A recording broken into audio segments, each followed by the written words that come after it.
안녕하세요.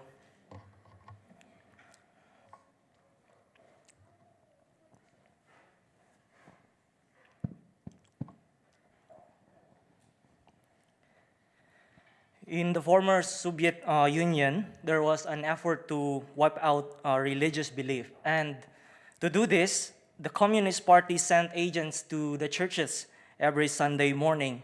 Now, there was an agent who was amazed by the deep conviction of an older woman who was kissing the feet of the life-size carving of Christ Jesus on the cross. 과거 소련에서 한때 종교적 신앙을 깡그리 없애버리려는 시도가 있었습니다. 이를 위해 공산당은 어느 일요일 아침 전국의 교회들의 요원들을 보냈습니다. And so because of that, he asked her, "Grandmother, are you also prepared to kiss the feet of the beloved General Secretary of our great Communist Party?" "Why, of course," the old woman answered back. And she said, "But only if you crucify him first." 그 요원들 중 한 명이 십자가 위에 조각된 실물 크기의 예수님 상의 발에 키스를 하는 한 할머니의 헌신적인 모습을 보고 놀라서 그녀에게 물었습니다. 할머니, 위대한 우리 공산당의 경애하는 총서기의 발에도 키스할 수 있겠지요? 할머니는 대답합니다. 물론이지요. 만약 당신이 그 사람을 먼저 십자가에 못 박는다면요. So the heart of the Christian proclamation is Jesus Christ and him crucified. So the cross is our message, it is our hope, it is our lifestyle, and it is our battle cry. 기독교의 말씀 선포의 심장은 십자가에 못 박히신 예수 그리스도입니다. 그리스도의 십자가는 우리의 메시지이자 우리의 희망이며 우리의 삶의 방식이자 우리의 전투 구호입니다. That is why we have to sing. 믿는 사람들은 주의 큰 산이 앞서가신 주를 타러 갑시다. 우리 대장 예수 길을 들고서 점전하는 곳에 가신 것 보라. Now we don't sing this for no reason, because there is an ongoing battle in the Christian life. 우리가 이렇게 노래를 부르는 것은 바로 우리 크리스찬 생활이라는 것이 전투에 나가는 것 같기 때문입니다. And so with the cross at the forefront of the battle line, there is a call to march forward, there is a command to move ahead, and there is a commission to expand the kingdom of God. 전투 대열의 맨 앞에 놓여 있는 십자가와 함께 앞으로 행진하라는 소명, 앞으로 움직이라는 명령이 있습니다. And so this afternoon, I would like to draw your attention to the text that speaks about our commissioning to expand and establish the kingdom of God. 이 오후에는 저는 하나님의 나라를 확장해서 건립하라고 우리를 임관하신 것에 관해 말하는 오늘의 성경 본문에 여러분의 주의를 환기시켜 드리고자 합니다. Having read Mark chapter 6, the first implication that we draw from this passage is that you and me as disciples are authoritatively commissioned by Jesus to extend his mission to establish the kingdom. 마가복음 6장을 읽으면서 맨 먼저 함축적으로 우리에게 다가오는 의미는 예수님께서 권위를 가지고 사도들에게 그의 나라를 건립하는 사명을 수행하라고 임무를 부여하셨다는 점입니다. Take a look at verse 7. Then Jesus went around teaching from village to village, calling the 12 to him. And he began to send them out two by two and gave them authority over impure spirits. 이 성경 떠 있기 때문에 제가 번역하지 않겠습니다. Please. Now we read in chapter 3 the appointment of these 12 disciples, and Jesus' purpose is that in taking them is that they might be with him and that he might send them out to preach and have the authority to drive out demons. In other words, they were having an internship program under Jesus Christ. 우리는 3장에서 12제자의 임명에 관해 읽었습니다. 예수님께서 그들을 택하신 목적은 그들이 예수님과 함께 지내고 그들을 보내 설교하게 하며 권능을 가지고 귀신을 쫓아내도록 하기 위함이셨습니다. 다른 말로 하면 그들은 예수님 아래에서 인턴 사제 프로그램을 밟고 있었던 것입니다. For days they have been extras in the proclamation of the kingdom of God, but now they got that major role. And before, they just followed as Jesus preached and drive out demons, but now they are being sent out with the same authority from Jesus. 여러 날 동안 그들은 하나님의 나라를 선포하는 일에 배우가 아니라 엑스트라였습니다. 그러나 지금은 중요한 역할을 맡았습니다. 전에는 예수님께서 설교하시고 귀신을 쫓아내실 때 단지 예수님을 따라다녔습니다. 그러나 지금은 예수님과 같은 일을 하도록 보냄을 받았습니다. Look at verse 12. 12절을 보겠습니다. They went out and preached the people that the people should repent. They drove out many demons and anointed many sick people with oil and healed them. 제자들이 나가서 회개하라 전파하고 많은 귀신을 쫓아내며 많은 병자에게 기름을 발라 고치더라. Now some might say that this passage is for those who have roles to preach and teach the gospel, namely the pastors or missionaries, and has nothing to do with the rest of the congregation. 그런데 어떤 사람들은 이 문구가 복음을 설교하고 가르치는 역할을 맡은 사람들, 즉 목사나 선교사들을 위한 것이며 나머지 회중들과는 아무런 관련이 없다고 말할지도 모릅니다. But we are wrong in thinking this way because when we decided to follow Jesus, the commission is immediately extended to you and me. 하지만 여러분들이 그렇게 생각한다면 틀린 것입니다. 왜냐하면 여러분이 예수님을 따르겠다 결심했을 때 그 인간의 범위는 바로 여러분과 저에게 미친 것입니다. And everyone who received Jesus through faith and repentance should also accept the fact that we are also called and sent by Jesus. You are not an extra in the kingdom of God, but you play also a major and significant role in making known the kingdom of God. 믿음과 회개를 통하여 예수님을 받아들인 모든 사람들은 자신도 소명을 받았으며 예수님에 의해 보냄을 받았다는 사실 또한 받아들여야 합니다. 여러분 모두는 중요한 역할을 맡은 사람들입니다. If you are a disciple of Jesus, then you are commissioned by Him, and that commission with an authority that is no lesser or greater than those of the 12 disciples. 만약 여러분이 예수님의 제자이면 여러분은 예수님에 의해 임관을 받았고 예수님이 여러분의 이름을 아십니다. 그리고 여러분의 그 임관은 12사도들에 비해 더하지도 덜하지도 않고 똑같은 권위 있는 것입니다. Now move ahead from verse 7 through 13 and read verses 14 to 29, and here we read about the death of John the Baptist. 이제 7절로 13절에서 14절로 29절 내로 더 나가 봅시다. 여기서 우리는 세례 요한의 죽음에 관해 이야기를 듣게 됩니다. Now, before we are told that the disciples were able to return safe and sound from their journey, we are told about the death of John the Baptist. Now the question is, how do we make sense of this passage? 방금 본문은 여기에 뜨질 않았는데 이제 6장 14절에서 29절은 성경을 찾아봐 주시기 바랍니다.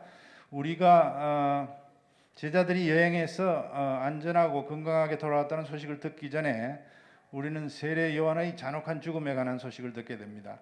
우리가 이 구절을 어떻게 이해해야 하겠습니까? I suppose that with this, we are warned that not only we play a major role in the expansion of the kingdom of God, but also in the opposition as the expansion is being done. 나는 이 구절을 통해서 우리가 경고를 받았다고 생각합니다. 즉 우리는 왕국의 확장 국면에서 중요한 역할을 할 뿐 아니라 확장이 이루어질 때 부딪히는 반대 국민에서도 중요한 역할을 한다는 점입니다. We shall remember that we enter through a small gate and narrow road into the kingdom of God, and now we are sent from the kingdom through that same narrow road and small gate. 우리는 하나님의 나라에 작은 문과 좁은 길을 통해 들어가야 한다는 점을 기억해야 합니다. 이제 우리는 그 똑같은 작은 문과 좁은 길을 통하여 그 왕국에서 보냄을 받았습니다. Yes, we are authoritatively commissioned by Jesus Christ to expand His kingdom, but let us also not forget that the expansion works implies threat and opposition from another kingdom. 그렇습니다. 우리는 우리 예수님에 의해 그분의 나라의 확장을 위해 권위 있게 인간을 받았습니다. 그러나 그 확장의 일은 또 다른 나라로부터의 위협과 반대를 내포한다는 사실을 잊지 맙시다. He is calling us to expand His kingdom and reign in a difficult and hostile territories where God's rule is being despised and rejected. And it must be very clear to us that while it is a glorious mission, but at the same time, it is dangerous and costly. 예수님은 우리를 부르셨습니다. 하나님의 통치가 경멸받고 거부되는 어렵고 적대적인 영토에 예수님의 통치를 확장하라고 우리를 부르셨습니다. 우리에게 분명한 사실은 그 일에 참여하는 것이 영광스러운 사명이긴 하지만 그 일에 또한 어려움과 저항이라는 그런 문제가 따라 있다는 것입니다. And the moment we realize that discipleship is a costly thing, we must also realize that the cost must be paid by everyone who profess faith in Jesus Christ. Children, young people, senior citizens, everyone who put faith in Jesus Christ must pay this costly price of following Jesus. 제자의 길이 값비싼 대가를 치러야 하는 일이라는 점을 깨닫는 그 순간 우리는 또한 그러한 대가가 예수님에 대한 믿음을 고백하는 모든 사람들, 찬양을 하는 사람들, 어린이들 모든 사람들에 의해서 치러져야 한다는 것을 깨달아야 합니다. And those who are confident that the gospel is the power of God for the salvation of those who believe, we must also be confident that it will surely be opposed. And the text that we are considering this afternoon did not fail us to warn about this reality. 복음이 믿는 사람들의 구원을 위한 하나님의 권세라는 점을 확신하는 사람은 그 복음이 반드시 반대에 처하게 될 것이라는 점도 믿어야 합니다. 오늘 우리가 숙고하는 성경 본문은 그 실상에 관해 우리에게 경종을 올려주고 있습니다. How I wish that we can skip this part and jump immediately to the good part of the story where we see the disciples coming back from their mission in verse 30, where they gathered around Jesus and reported to him all that they had done and taught. 우리가 요한의 순환 장면을 건너뛰고 제자들이 임무를 마치고 돌아와 이제 예수님께 자기가 행한 것과 또 이룬 것들에 대해서 보고하는 그 장면으로 바로 갈 수만 있다면 얼마나 좋겠습니까? They were complete, they were alive, and they were successful. But we have to read this very disturbing and discouraging part where a minister of God died for doing his mission. How encouraging is that from the gospel writers? 그들은 완벽했습니다. 생동감이 있었습니다. 성공적이었습니다. 그러나 우리는 하나님의 전도자가 자신의 임무 수행 때문에 죽게 되는 이 혼란스럽고 실망스러운 장면도 반드시 읽어야 됩니다. 그것은 얼마나 이제 힘든 성경의 저자에게는 그 힘든 것이 되겠습니까? Now, is the Bible trying to scare you and me? Is it discouraging believers and the non-believers from following Jesus Christ? Not at all. But it is telling us that following Christ implies opposition, and it is reminding us to be sober-minded and not to take Christianity with triviality. 성경이 우리에게 겁을 주고 있는 것일까요? 신자들, 심지어는 비신자들까지도 예수님을 따르지 못하도록 용기를 뺏는 것일까요? 결코 그렇지 않습니다. 그렇지만 그것은 우리에게 그리스도를 따르는 것이 얼마나 위험하고 대가를 치러야 하는 진지한 시도라는 것을 말해주고 있습니다. 그것은 우리에게 분별력이 있어야 한다는 것과 기독교를 믿는 것을 사소한 일로 여겨서는 안 된다는 것을 상기시켜주고 있습니다. Now, knowing what is waiting for those of us who will follow Jesus and is following Jesus Christ, what hope do we have in times of temptation to give up? In times where we don't want to go anymore, we don't want to fight anymore, where do we find this strength and courage and resources for the glory of God? 예수님을 따르는 사람들을 기다리고 있는 것이 무엇인지를 알면 포기하고 싶은 유혹을 느끼는 시기에 이제 우리는 무슨 희망을 가지게 되겠습니까?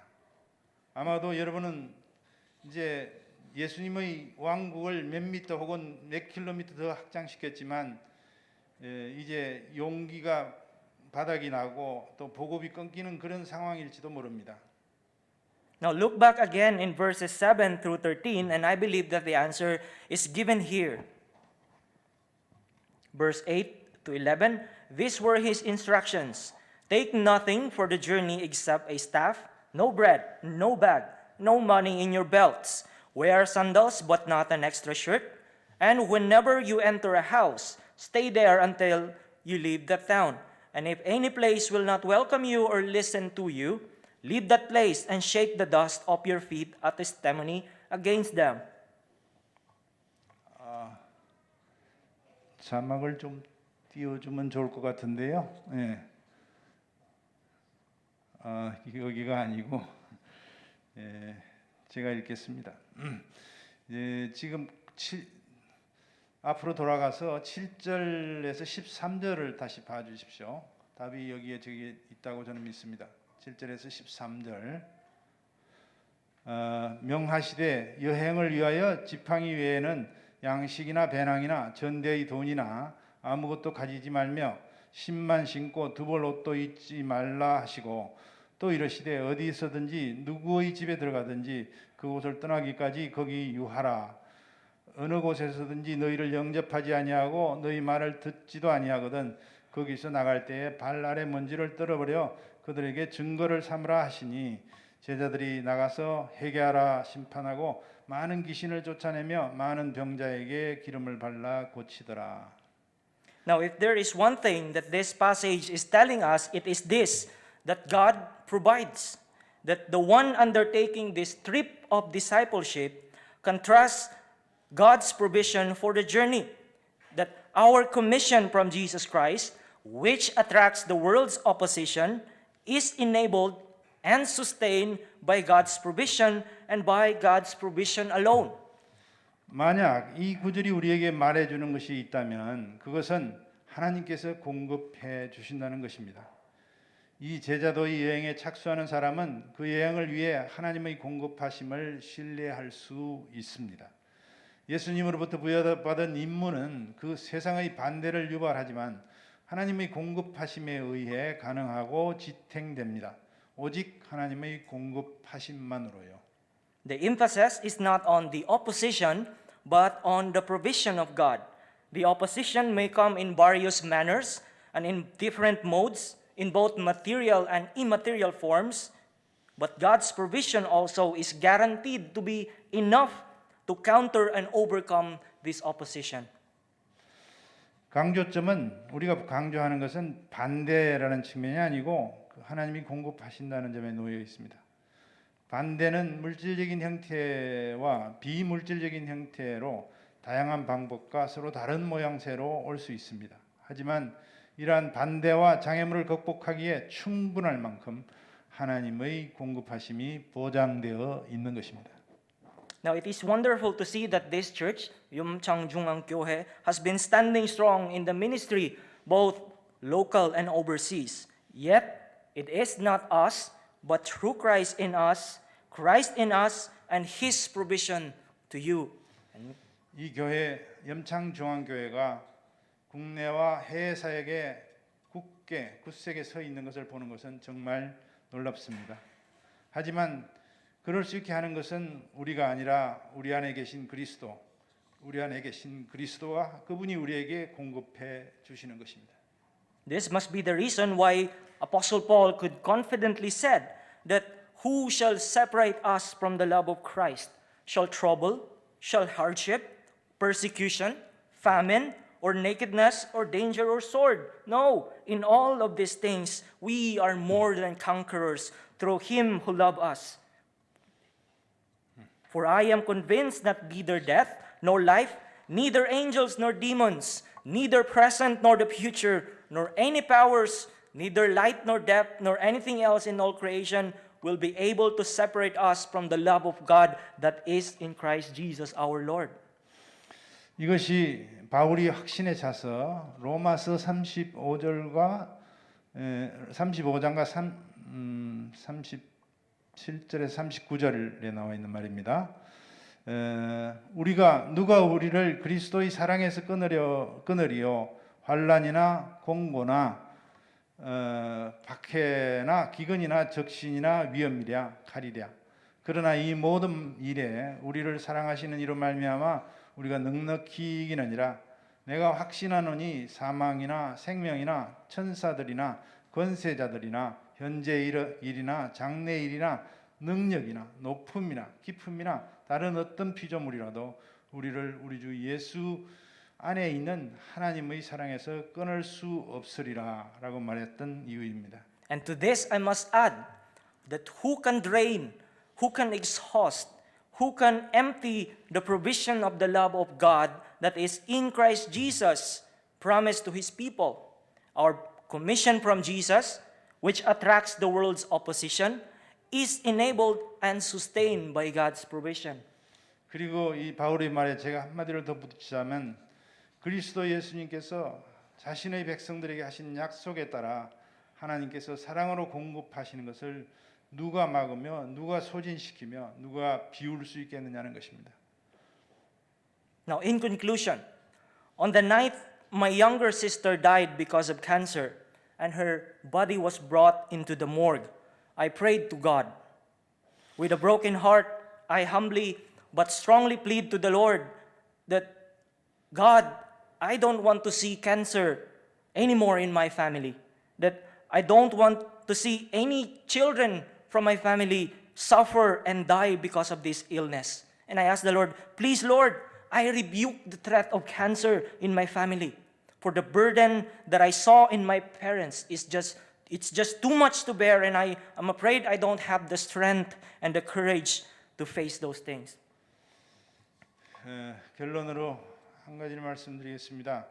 제 여동생이 암으로 죽고 그녀의 시신이 영안실로 옮겨지던 날 밤 저는 하나님께 기도했습니다. 가슴이 터지는 듯한 마음으로 저는 겸손하지만 강하게 애원했습니다. 저는 더 이상 제 가족 중에서 암을 보고 싶지 않습니다. 저는 제 아이들이 이 질병을 앓다가 죽는 것을 보고 싶지 않습니다. 주님 제발 그렇게 되지 않도록 해주십시오. 저는 제 가족에게 온 이 암이라는 위협적인 존재를 꾸짖었습니다. 왜냐하면 제가 본 부모님의 부담은 감당할 수 없을 만큼 컸고 저에게는 그 부담을 짊어질 만큼 충분한 힘이 없었기 때문입니다.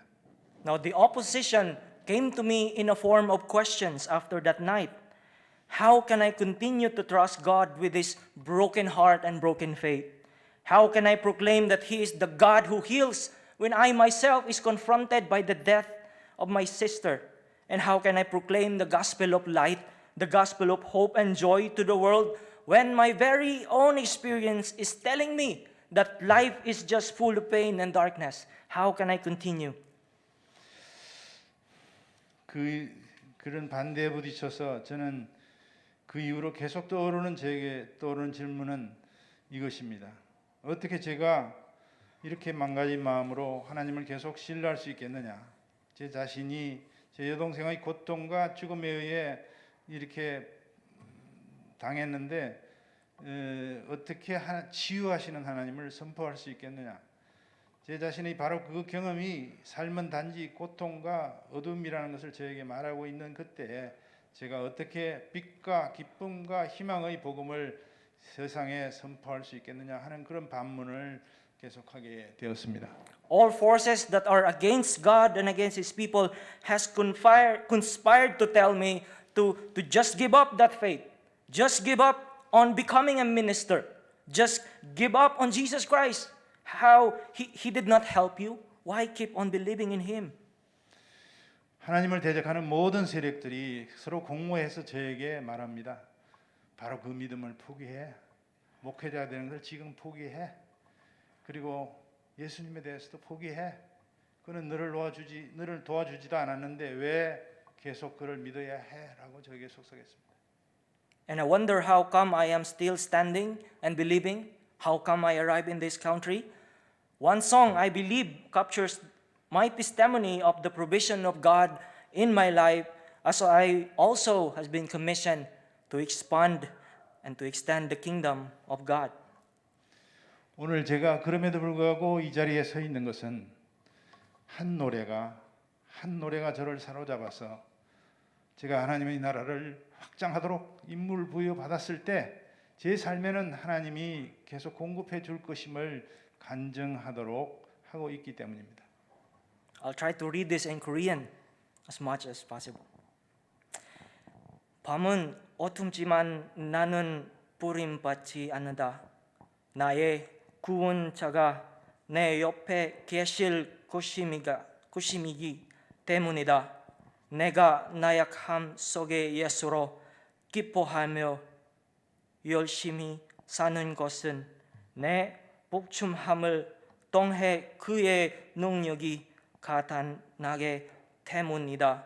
나의 목자가 나를 지켜주실 것을 나는 붙들고 있다. 그가 이끌어 주시는 깊은 줄잡기를 지나가며